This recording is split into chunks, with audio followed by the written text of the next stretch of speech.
highest point of the ridge, the river's at about 1,800-foot elevation, so it's nearly a 1-mile drop down into the canyon. Really big hole in the ground. I says, now, sir, there are a couple things you ought to consider about Grand Canyon. I said, did you know the top of Grand Canyon is higher than the bottom? He said, yes. I said, sir, did you know the river runs through the bottom? He said, yes. I said, sir, did you know the top is higher than where the river enters the canyon? By over 4,000 feet.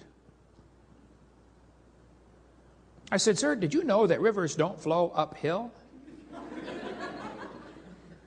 I said, sir, did you know there is no delta? Nobody knows where the mud is that got washed out of there, but it's probably out in the Pacific Ocean. They can't find the delta for Grand Canyon. There is no possible way that river made that canyon. Grand Canyon is quite obviously a washed out spillway. There used to be two big lakes, Grand Lake and Hopi Lake, and they got too full one day, who knows when. I suspect shortly after the flood, maybe a few hundred years later, the ice caps melted or something, and the lakes got too full, and the water went over the top, while the ground was still relatively soft. Within the first few hundred years, washed out that canyon in a hurry. There are still beaches where the lakes used to be. They call them Grand Lake and Hopi Lake. The lake is long gone, but you can still see the beach line where the lake used to be. Grand Canyon is a washed out spillway, folks. The water got too deep, went over the top, and washed out that whole region in a real big hurry. So when they tell you it took millions of years, they're lying to you. It did not. It's not geophysically possible. If you look at the way most rivers come together, almost all rivers join at what are called acute angles, less than 90 degrees. You can look at any map of the world, nearly all rivers come together and keep going the same general direction. Well, if you look at Grand Canyon, the rivers on the lower left side join at acute angles, normal river pattern. If you look at the right side, the rivers go backwards and run into the channel and turn around and come back the other way. This is evidence of a big lake that is draining. Any farmer that's ever built a dam to hold water to feed his cows or something, or water his cows, will tell you, once the water goes over the top of the dam, it can wash it out in a hurry. And it doesn't wash away the whole dam, it washes one slot, wherever the water finds the weakest point.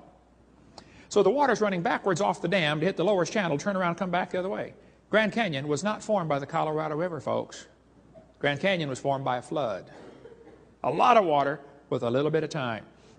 Are there any farmers or veterinarians in the crowd that might know what this machine is? Anybody know what that is? What is that, sir? That's a calf puller.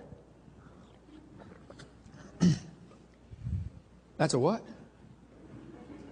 A calf puller.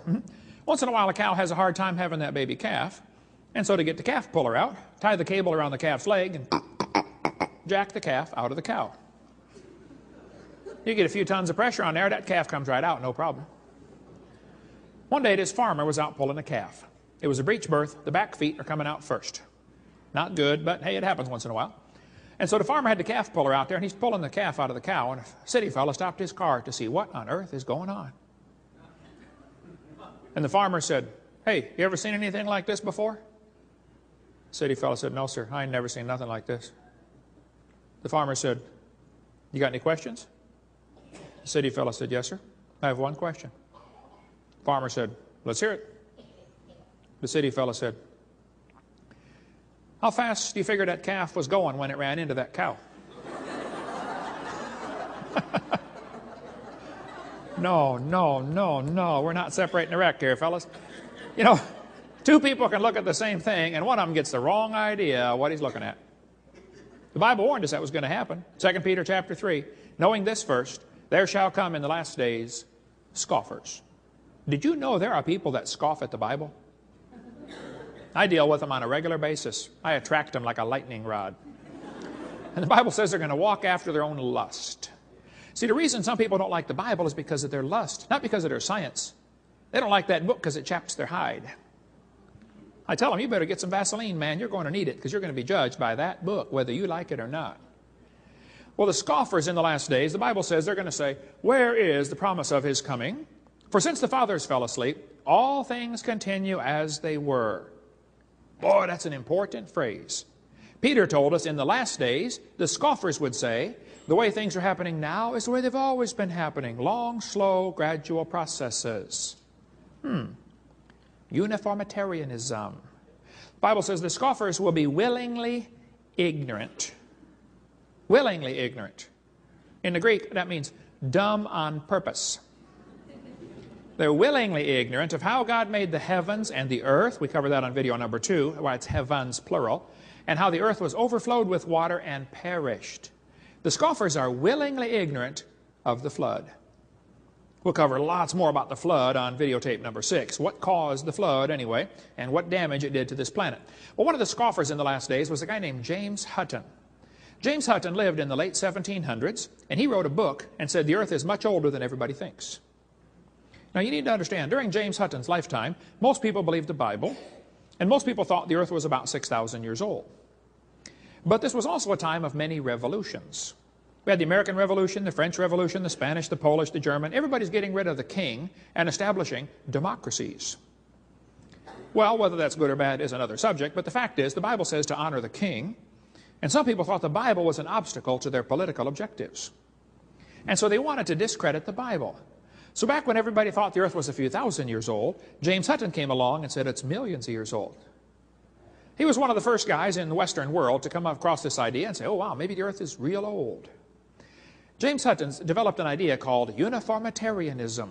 The present is the key to the past.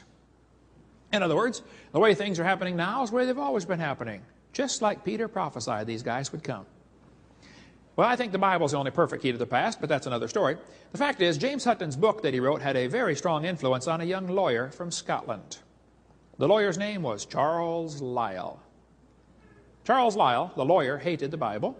Somebody calculated one time that if all the lawyers in the world were laid end to end around the equator, we would all be better off. In 1830, Charles Lyell wrote this book right here, Principles of Geology. Here on this book, you can see his hatred for the Bible kind of ooze off every page. This guy really did not like the Bible. He kept referring to it as ancient doctrines. You know, you're outdated if you believe the Bible.